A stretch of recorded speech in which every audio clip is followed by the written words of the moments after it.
Hello BookTube and welcome to day 3 of Halloween week. Today I'm coming to you with the Alice in Wonderland book tag.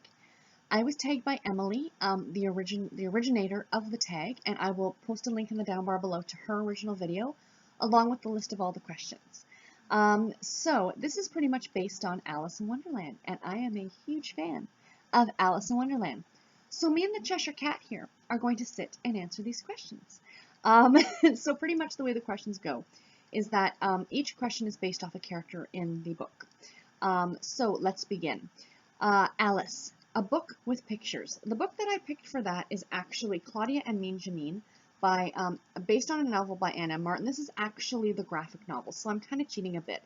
I generally don't read books with pictures, but this graphic novel is fantastic.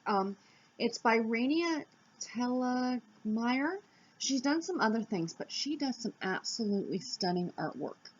And you guys know me and my Back to My Childhood book. So I own this one, and I own Christy's Great Idea in graphic novel format. And she's also got, I think it's book number 3, which is The Truth About Stacy, and book number 4, Marianne Saves the Day. So those are the 4 books. Are you going to look at the camera? Excellent. All right. Next question. The Mad Hatter, the March Hare. Favorite riddle from a book. I had a hard time with this one. I was trying to think about a book that maybe had an interesting riddle in it. Well, I finally came up with, and I don't know if this fits the question or not, but The Da Vinci Code by Dan Brown. This one was kind of, in a way, chock full of riddles and trying to figure out what the paintings meant and what have you. So, yeah, that's the book I ended up going with. Question number 3. The Cheshire Cat. A book that takes place in an asylum. Now this one, it's so funny because about a week ago I ran across this book and I have not read it yet, but immediately as soon as I saw the book on Amazon, I put it on pre-order.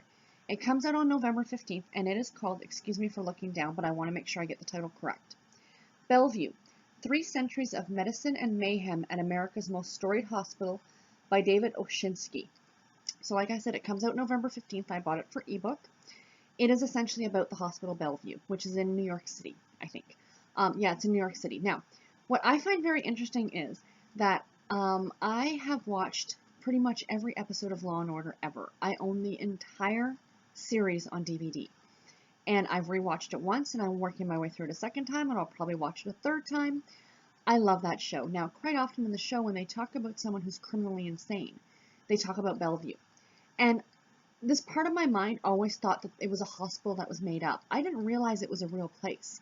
So I am thoroughly looking forward to this book. The history buff in me is really going to enjoy it, and I think it's going to be uber creepy as well.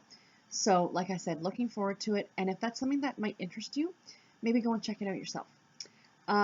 Next question. White Rabbit, a book you were late to the party on. Ready Player One by Ernest Cline. I know BookTube was talking about it last year all the time, and it took me about 6 or 8 months to finally pick it up for myself. And when I did, I am so glad I did because it was so good. I did not read his follow-up book. I can't remember the name of it right now, but I did enjoy Ready Player One, and I'm upset that I was late picking it up because it was really, really good. Next one, question 5. Queen of Hearts, a character you want to kill off. Captain Jack Randall from Outlander. Because that man is an asshole. I'm sorry for swearing, but he is. He's a rapist, he's a murderer, he's a no good guy, and he needs to go. Next question. The Caterpillar. A character you can relate to. Pretty much any character in the Friday Night Knitting Club book by, oh my gosh, who wrote that now? I can't remember. I will put the author's name right down here. Sorry, I should have written that down.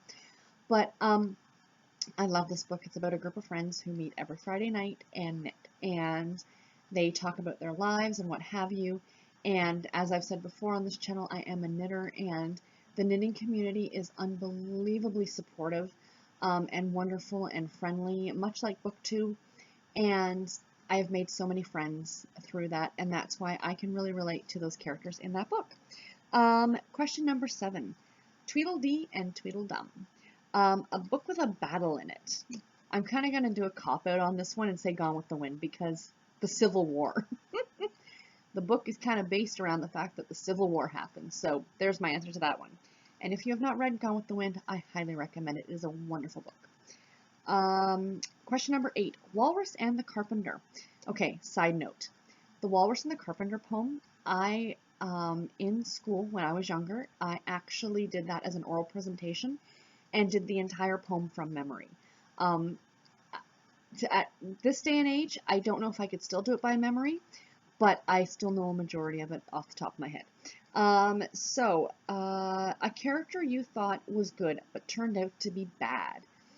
Spoiler alert on this one, and that is Amy from Gone Girl. When you read the first half of that book, you think that he is a jackass, and you feel sorry for her, and that he murdered her, and blah, blah, blah.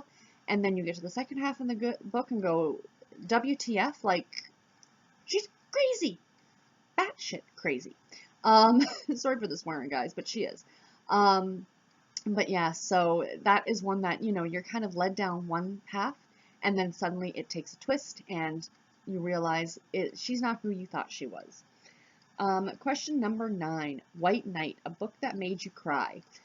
Okay, the other night I cried watching an episode of CSI New York. So I'm a Pisces, I cry all the time about everything. But the last one I can really remember doing so was a book called The Winter Garden by Kristen Hanna, which I'm sure a lot of you are familiar with the author. This story is unbelievable.